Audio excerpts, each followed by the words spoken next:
ఆదిత్య ఓం గురించి చెప్పాలంటే అండి, మనం ఆయన్ని ఒకప్పుడు 'లాహిరి లాహిరి లాహిరిలో' మూవీలో చూసాం కదా! వన్ ఆఫ్ ద హీరోగా. అండ్ దాని తర్వాత కూడా ఏదో చిన్న చితక చేసినట్టున్నారు. అండ్ ఇక ఆయన బిహేవియర్ చూస్తే మొన్న నాగార్జున గారు చెప్పారు కదా! "అసలు నువ్వు ఉన్నావా ఇంట్లో? ఇంకా నువ్వు ఉంటే గనక నువ్వు మాకెక్కడ కనిపించట్లేదు. కాబట్టి కొద్దిగా నువ్వు యాక్టివ్‌గా ఉండు" అన్నారు. ఆయనేమన్నాడంటే, "సార్ హౌస్‌మేట్స్‌ని అడగండి. నేను ఇంట్లో అన్ని పనులకి హెల్ప్ చేస్తున్నా." ఈలోపు సీత లేచింది. సో, సీత గురించి కూడా చెప్పాలంటే సీత చాలా మంచి అమ్మాయండి.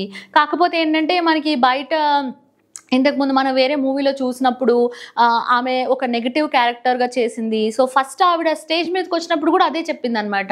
ఏంటంటే సీత గురించి బయట చాలామంది నెగెటివ్‌గా అనుకుంటున్నారు. పర్సనల్ అటాక్స్ కూడా జరిగాయంట. అయ్యో! సినిమాలో ఉండే వాళ్ళందరూ బయట అలాగే ఉండాలని ఏం లేదు కదా! కానీ సీతకు మాత్రం ముక్కు మీద కోపం అయితే ఉంది. నాకైతే ఆ విషయం తెలిసింది. సో, ఇక ఏంటంటే ఆదిత్య అడుగుతున్నాడనమాట. "మీరు సీతకు అడగండి, నేను గిన్నెలు తోమేయడానికి హెల్ప్ చేశాను." అంటే సీత కూడా అంటుంది, "అవును, ఆదిత్య ఓం గారు తన పని కాకపోయినా కూడా వచ్చి గిన్నెలు తోమడంలో హెల్ప్ చేశారు." సో, నేను నిన్న కూడా చూశాను. ఆయన మార్నింగ్ 8:00 ఇంకా అందరూ పడుకున్నారు బిగ్ బాస్ హౌస్‌లో. సాంగ్ రాలేదు. ఎవరు నిద్ర లెవ్వలేదు. అయినా సీత అంట్లు తోముతుంది. నేను అనుకున్నా ఇదేంటి అందరు నిద్రపోతుంటే వీళ్ళు ఎందుకు అంట్లు తోముతున్నారు? ఎందుకంటే అది వాళ్ళ పని కాబట్టి ఆ పని అయిపోతే నెక్స్ట్ వాళ్ళు ఇంకేదైనా యాక్టివిటీస్ చేసుకోవచ్చని. సో, అప్పుడు కూడా ఆదిత్య గారు హెల్ప్ చేస్తున్నారు. కానీ చూసారా అది ఎలిమినేషన్ టైంలో ఆదిత్య మీద కలర్ పోసేటప్పుడు అది ఎందుకు ఆయన అలా డిఫరెంట్ బిహేవ్ చేస్తాడో నాకు అర్థం కాల. అంటే ఇట్లా టీ షర్ట్ తీసేసి ఇట్లాగా మజిల్స్ చూపించుకుంటూ కమాన్ కమాన్ పొయ్యి నా మీద పొయ్యి అనేసి చాలా డిఫరెంట్‌గా అన్నాడు కదా!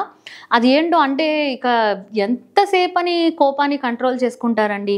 ఏదో ఒక టైంలో అది పటాపంచలు అవుతుంది కదా! సో, ప్రతి ఒక్కళ్ళు ఎంత మాస్క్ ఏసుకొని బిగ్ బాస్‌లో ఉన్నా ఏదో ఒక పాయింట్‌లో ఎక్కడో ఒక దగ్గర వాళ్ళ మాస్క్ అనేది ఊడిపోతది. అంటే వాళ్ళ నిజ స్వరూపం ఏంటనేది బయటపడతది. నిజంగా మనం బిగ్ బాస్ చూడ్డానికి మనకి నిజంగా మనం దేని గురించి అంటే గనక ప్రతి ఒక్కళ్ళు యాక్టింగ్ అంటే కెమెరా ముందు ఒకలా ఉంటారు. కెమెరా ఎనకాల ఒకలా ఉంటారు.